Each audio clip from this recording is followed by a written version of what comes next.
देखिए हम लोग क्या डिस्कस कर रहे थे कल। ब्रीच प्रेजेंटेशन, यहीं से स्टार्ट करते हैं।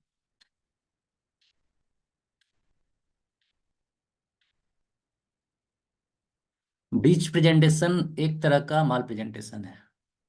ठीक है। Breech presentation is a type of mall presentation and it is the most common mall presentation.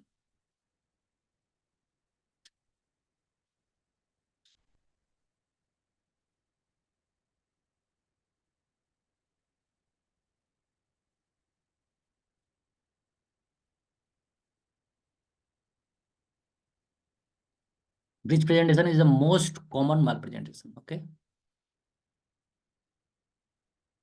इसका जो लाई होगा लॉन्गिट्यूडिनल लाई होगा, ट्रांसवर्स नहीं होगा, लाई लॉन्गिट्यूडिनल होगा।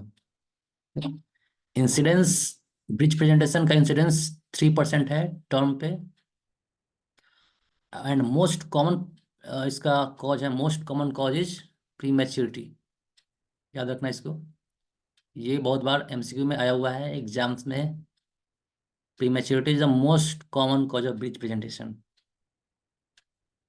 इसका टाइप्स टाइप्स दो ही है, कंप्लीट एंड इनकम्प्लीट। है ना, कंफ्यूज नहीं होना है। दो ही टाइप है, कंप्लीट एंड इनकम्प्लीट। कंप्लीट में फ्लेक्स ब्रिज, अभी डायग्राम दिखाते हैं हम आपको। एंड इनकम्प्लीट में Frank, footling and knee presentation. ठीक है। किसी किसी साइड बुक में गलत भी लिखा हुआ है, उसको दत्ता से कंफर्म करके हम यहाँ पे टाइप किए हुए हैं। ठीक है। देखिए, कंप्लीट एंड इनकम्प्लीट दो तरह का बिट प्रेजेंटेशन है। कंप्लीट में फ्लेक्स्ड, फ्लेक्स कहने का मतलब है इसका जो लेग्स होगा फ्लेक्स्ड होगा, उसी को कंप्लीट बोलते हैं हम लोग। इनकम्प्लीट में Frank bridge, footling presentation and knee presentation, यह है इनकम्प्लीट का example. And most common bridge, देखिए मोस्ट कॉमन ब्रिज पूछा जाए ओवरऑल भी तो आपको फ्रैंक ही बोलना है। प्रीमी में तो फ्रैंक होता ही है, ये दत्ता में इस तरह से लिखा है कि मल्टीपारा में कंप्लीट होगा एंड प्रीमी में फ्रैंक होगा, इसीलिए यहाँ पे टाइप किया हुआ है। यहाँ पे देखिए, अगर ओवरऑल पूछा जाए which is the most common type of bridge, which is the most common bridge, Frank bridge. ठीक है। फ्रैंक ब्रिज जो कि एक्सटेंडेड लेग्स के साथ होता है, एक्सटेंडेड लेग्स के साथ होता है, और सबसे आसान भी यही होता है, easy to birth, frank breech. And most common भी यही है, फ्रैंक। बार बार फ्रैंक वर्ड हम यूज बोल रहे हैं, आप लोग को याद हो जाना चाहिए। Frank breech is the most common breech टीमी में। ठीक है।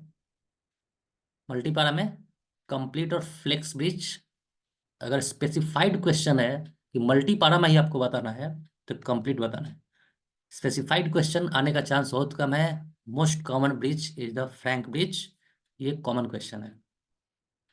Overall maximum risk of cord prolapse is the transverse line. Cord prolapse का ज्यादा चांस ट्रांसवर्स लाइन के साथ है, लेकिन breech is the longitudinal line.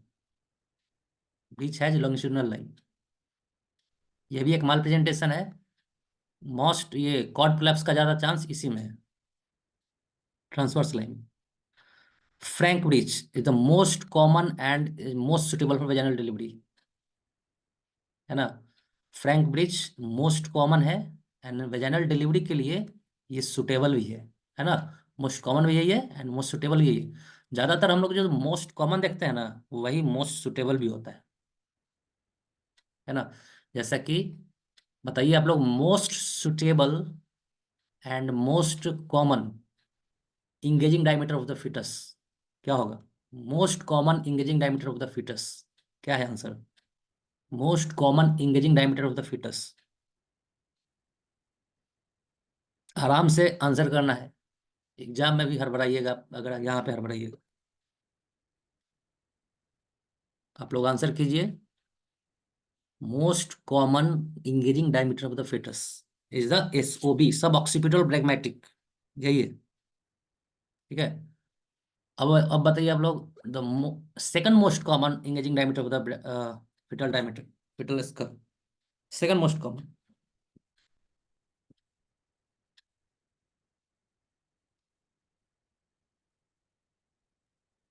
So occipital frontal. हाँ, एसओएफ। एसओएफ ये हम रिपीट कर चुके हैं हर बार। Most common is SOB and most second most common is SOF, sub occipital frontal. ठीक है।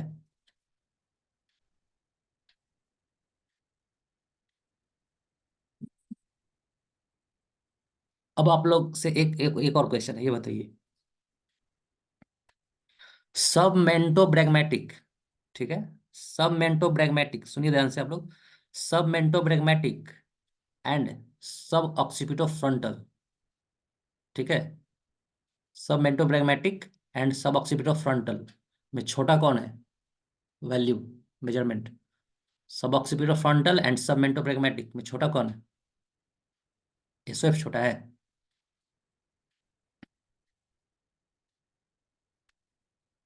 हाँ, देखिए ऐसे याद रखिए आप लोग, ऐसे याद रखिए। देखिए यहाँ पे कंफ्यूजन ये हो सकता है कि सेकंड मोस्ट कॉमन तो एसओएफ है, तो वो छोटा ही होना चाहिए, लेकिन ऐसा नहीं है। जिसके लास्ट में ब्रेगमा लिखा है ना, वो सबसे छोटा है। और दो है ऐसा, 9.5 सेंटीमीटर का दो था ना, सब occipito bregmatic and sub mento bregmatic, SO B and S M B, दो था। दो सबसे छोटा होता है, लेकिन एसओ बी जो है ये मोस्ट कॉमन इंगेजिंग डायमीटर है, एसओ बी। ठीक है। एंड एस एम बी भी सबसे छोटा है, लेकिन ये मोस्ट कॉमन नहीं है। ठीक है। चलिए, तो जिसमें भी ब्रेगमा ब्रेगमा है वो सबसे छोटा है, और दोनों का वैल्यू 9.5 सेंटीमीटर है। नेक्स्ट आगे बढ़ते हैं हम लोग। Complete breach is the least common, least common chance of breach is complete breach. Okay. Least common chance is complete breach and most common chance of breach is frank breech. याद रखना, आप Frank complete हम आपको दिखाते हैं image, देखिए। Frank bridge extended legs के साथ होता है, याद रखना है, फ्रैंक ब्रिज एक्सटेंडेड लेग्स के साथ होता है। इसका इसका देखिए लेग कैसा है, इस फिटस का, इस बच्चे का, बेबी का लेग्स कैसा है? एक्सटेंडेड है, मतलब फैला हुआ है। एक्सटेंशन का मतलब फैलना, फ्लेक्स का मतलब मोड़ लेना, वापस सिकोड़ लेना, है ना। इसका लेग्स फैला हुआ है, यही है Frank breech and it is the most common. यही है most common and most suitable, यही है ना। इसका प्रेजेंटेशन बटक होगा ना, इसीलिए ये मोस्ट कॉमन मोस्ट सुटेबल भी है। इसको देखिए, बी में फ्लेक्स ब्रिज, ये अपने पैर को कैसा रख लिया? फ्लेक्स कर लिया, मोड़ लिया, ये फ्लेक्स ब्रिज। इसको कंप्लीट ब्रिज भी बोलते हैं। एंड यही है लिस्ट कॉमन, लिस्ट कॉमन यही है। उसके बाद फुटलिंग, एक फुटलिंग निकला हुआ नीचे है, तो फुटलिंग ब्रिज हो गया। ये दोनों, सॉरी, ये कंप्लीट है एंड ये इनकम्प्लीट। ठीक है।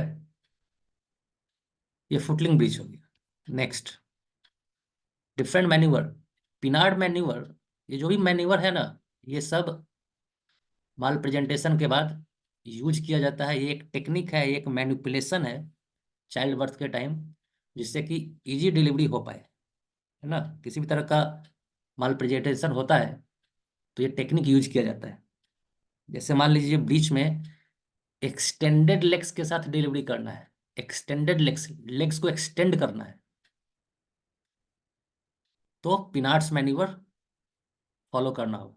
पिनार्ड्स मैन्यूवर इमेज में हम दिखाते हैं, पिनार्ड्स मैन्यूवर एक्सटेंडेड लेग्स के साथ, देखिए, है ना। इसका लेग देखिए कैसा है,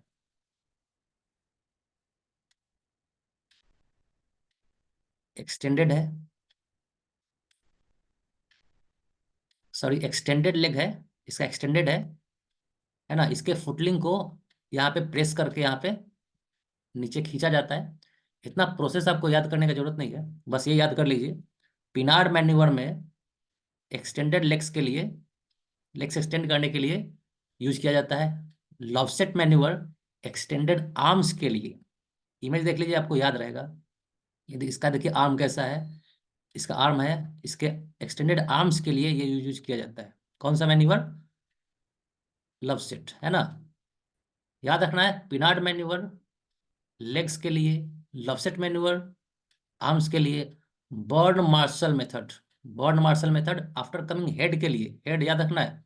बर्न मार्शल हेड, हेड के लिए, यहाँ देखिए हेड, बर्न मार्शल हेड के लिए, ठीक है।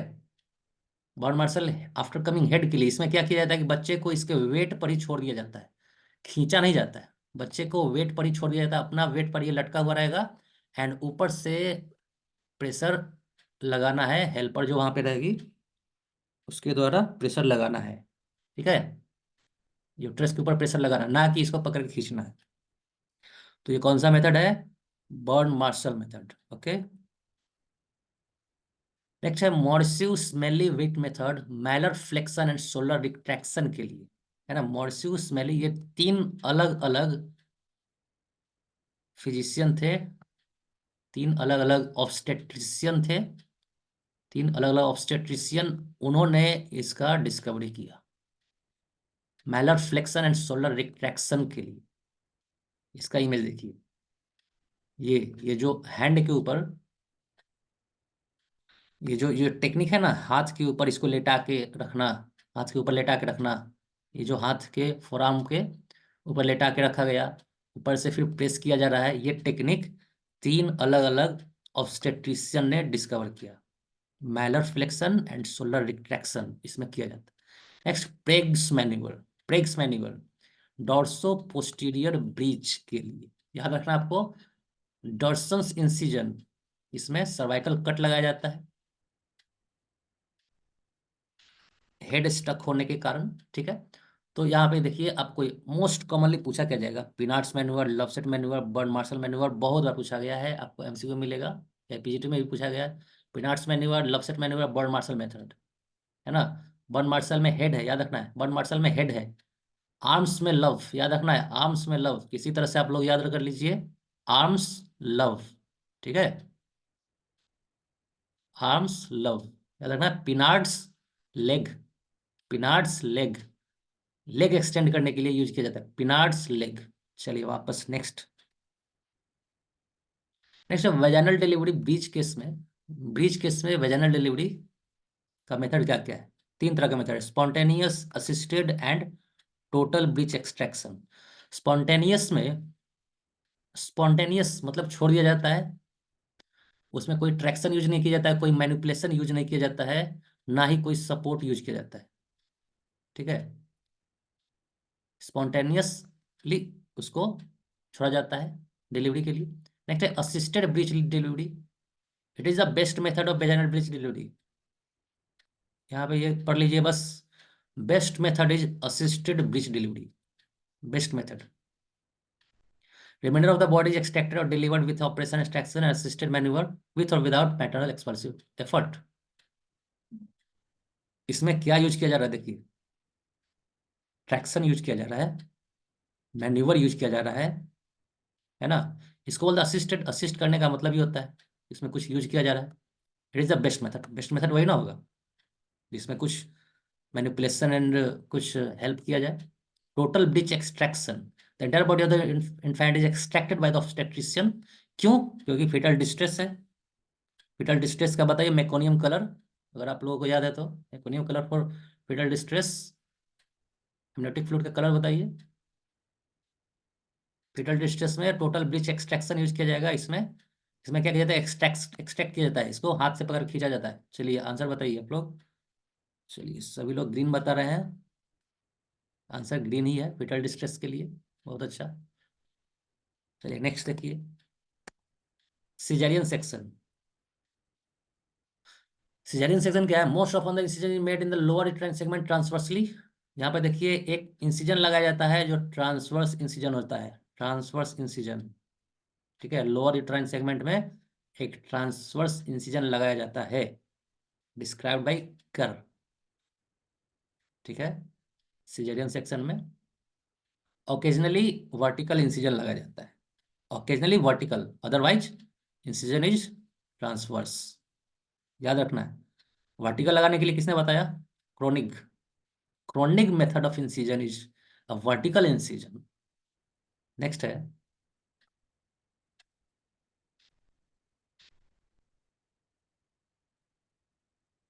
नेक्स्ट देखिए, इंडिकेशन ऑफ सिजेरियन सेक्शन। क्या इंडिकेशन होना चाहिए? सिंपल सा बात है। वेजाइनल डिलीवरी पॉसिबल नहीं है, प्लेसेंटा प्रीविया है, सिफेलोपेल्विक पेल्विक डिस्प्रोपोर्शन है, पेल्विक मास ऑब्स्ट्रक्शन है, किसी भी तरह का एबनॉर्मलिटी है तभी तो होता है caesarean section. Advanced carcinoma cervix है, एट्रेसिया या फिर स्टिनोसिस ऑफ वेजाइनल है। नेक्स्ट है, common indication of caesarean section primi gravida में कब होगा? फेल्ड इंडिकेशन फिटल डिस्ट्रेस के केस में, सीपीडी के केस में, डिस्ट्रोसिया के केस में, माल पोजिशन माल प्रेजेंटेशन के केस में, मल्टी ग्रेविडा में प्रीवियस सिजेरियन सेक्शन पहले एक बार हो चुका है तब इंडिकेटेड होगा।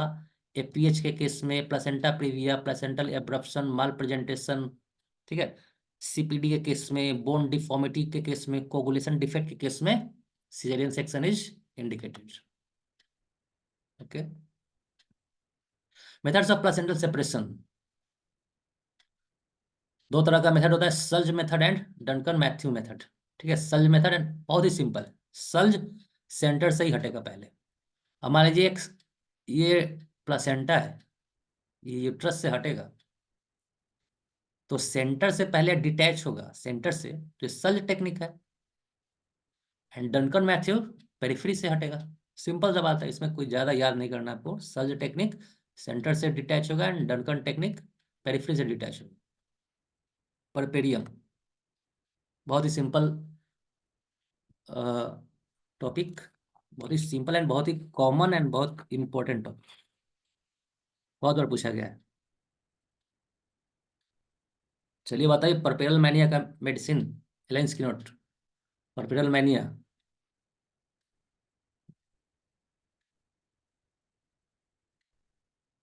आंसर कीजिए। एक्टिया।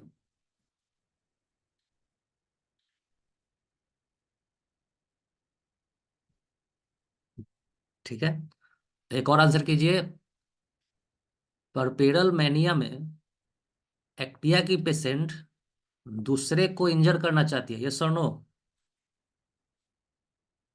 एक्टिया की पेशेंट इंजर करना चाहती है अपने सामने, जो उसके सामने जो रहेगा, यस और नो? चलिए, वेरी गुड, नो। एक्टिया का फैमिली बता दीजिए आप लोग। सेल्फ हार्म होता, अच्छा ठीक है, एक्टिया का फैमिली बताइए। एक्टिया का फैमिली। रैननकुलेसी। इस फैमिली का और मेडिसिन बताइए। इस फैमिली का और मेडिसिन। ठीक है, रैननकुलेसी हम देख लिया, आप लोगों का आंसर सही है। इस फैमिली का और मेडिसिन, एकोनाइट, पल्साटिला, ये भी सही है। ठीक है, बहुत अच्छा। चलिए, परपेरियम हम लोग पढ़ते हैं। रैननकुलस भी है, एक्टिया एकोनाइट भी है, पल्साटिला भी है, स्टैफ भी है ना? स्टैफ भी है। चलिए, वेरी गुड। नेक्स्ट देखिए, परपेरियम क्या होता है? Is a period following child birth. Child birth के बाद का जो पीरियड है वो परपेरल स्टेज है। परपेरल, वो परपेरल पीरियड है। चाइल्ड बर्थ के बाद का पीरियड परपेरल पीरियड है, जिसमें बॉडी का टिश्यू, स्पेशली कौन सा tissue? Pelvic tissue, pelvic organs revert back, वापस फिर से अपना प्री प्रेग्नेंट स्टेट में आने का टेंडेंसी रखता है। यही परपेरल स्टेट है। परपेरियल स्टेट का मतलब, परपेरियम स्टेज का मतलब, परपेरियम पीरियड कहने का मतलब वो पीरियड जिसमें पेल्विक ऑर्गन वापस अपने ओरिजिनल पोजीशन पे, प्रेगनेंसी से पहले के पोजीशन पे चला जाए, एनाटॉमिकली भी एंड फिजियोलॉजिकली भी। ओके, क्लियर था? ये सिंपल सा डेफिनेशन इस। इनवोल्यूशन क्या है? Involution is a process whereby genital organs revert back approximately to the state as they were before pregnancy.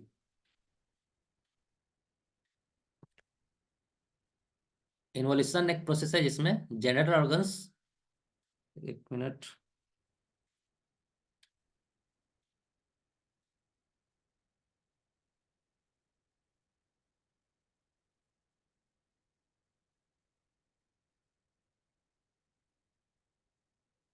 Approximately यहाँ लिखा हुआ है, ठीक है। अप्रोक्सीमेटली इन्वोल्यूशन का मतलब क्या है? अप्रोक्सीमेटली, ठीक है, अंतर देखिए दोनों में, approximately to the state as they were before pregnancy. अगर अप्रोक्सीमेटली जाएगा तब इन्वोल्यूशन कह रहे हैं। और परपेरल स्टेज की वुमेन को हम लोग परपेरा बोलेंगे, परपेरा। ड्यूरेशन इसका क्या है? Puerperal begins as soon as the placenta is expelled and last for 6 weeks. ठीक है, ये 6 वीक्स तक रहता है। When the uterus becomes regressed almost to the non-pregnant size, 6 week का टाइम लगता है। नेक्स्ट है, the period is divided into immediate period, early period and remote period. Immediate 24 घंटा, 7 दिन एंड 6 वीक, 6 वीक का पीरियड होगा remote period, and early period 7 days परपेरस puerperal stage का। एबॉर्शन के केस में फिर से बताया जा रहा है यहाँ पे कि एबॉर्शन के केस में सिमिलर प्रोसेस होता है, सिमिलर, लेकिन इन्वोल्यूशन में टाइम कम लगता है। एबॉर्शन के केस में, अगर एबॉर्शन हुआ है, चाइल्ड बर्थ नहीं हुआ है, एबॉर्शन हुआ है, तब भी परपेरल स्टेज वही होता है, बस छोटा होता है, थोड़ा टाइम कम लगता है।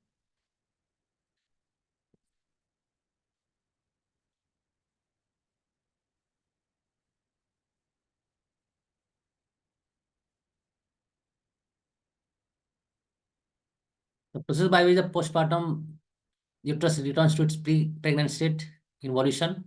Involution is achieved by decrease in the size of muscle fiber. ये होता कैसे है? मसल फाइबर का साइज कम हो जाता है, ना कि मसल नंबर कम होता है। फाइबर नंबर कम नहीं होता है, फाइबर साइज कम होता है। By the end of 2 weeks uterus becomes a pelvic organ. 2 week के अंदर यूट्रस पेल्विक ऑर्गन हो जाता है ना। पेल्विक ऑर्गन करने का मतलब उसका साइज छोटा हो जाता है जो कि पहले का था। That is involution is complete. But as far as number of days are concerned, it is 12 से 14 दिन।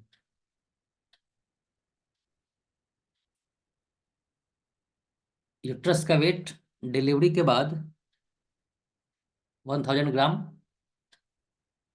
1 वीक के बाद 500 ग्राम, 2 वीक के बाद 300 ग्राम, एंड 4 वीक के बाद 100 ग्राम। आप लोग बताइए, प्रेगनेंसी से पहले का वेट जो होता है कितना होता है? प्रेगनेंसी से पहले का यूट्रस का वेट कितना होता है? हाँ, 50 to 60 ग्राम।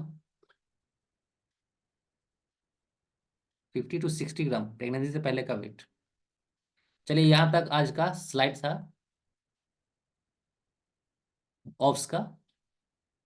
नेक्स्ट ट्राई करेंगे 2 क्लास में ओवर हो जाएगा। एपीएच वगैरह ये सब बाकी है। ठीक है, चलिए आज यहीं पर टर्मिनेट करते हैं। कल आप लोगों का टेस्ट है, जो भी पढ़ाई, टेस्ट का सिलेबस आप लोगों को हम डिक्लेयर कर देते हैं आज। देखिए, टेस्ट का सिलेबस जो होता है वही होता है, बहुत ही सिंपल सिलेबस है, जो भी आज तक पढ़ाई हुआ है वही है। ठीक है, बस उसमें डिफरेंस यही है कि 50% क्वेश्चन इस वीक का क्वेश्चन रहेगा। इस वीक में जो पढ़ाई हुआ है, लास्ट टेस्ट के बाद जो भी पढ़ाई हुआ है, 50% क्वेश्चन उससे आएगा। एंड नेक्स्ट जो भी क्वेश्चन बचा, 60% क्वेश्चन, 40% क्वेश्चन प्रीवियस जो भी टेस्ट का पढ़ाई हुआ है, जो भी सिलेबस कवर हुआ है, उससे क्वेश्चन आएगा। ये टेस्ट का सिलेबस है, ये लिखने की जरूरत नहीं है। न्यू स्टूडेंट कोई जुड़ता है तो हम लिख देते हैं, इसे आप लोग समझ लीजिए। लास्ट वीक का सिलेबस, 60% क्वेश्चन, और कल का जो टेस्ट होगा उसमें क्वेश्चन थोड़ा सा अब एआईपीजीटी लेवल आएगा। बहुत ही आसान क्वेश्चन पहले हम दे रहे थे, अच्छा क्वेश्चन आएगा। ठीक है, सभी लोग टेस्ट दीजिए, सबसे रिक्वेस्ट। ठीक है, ओके, चलिए, गुड नाइट एवरीवन।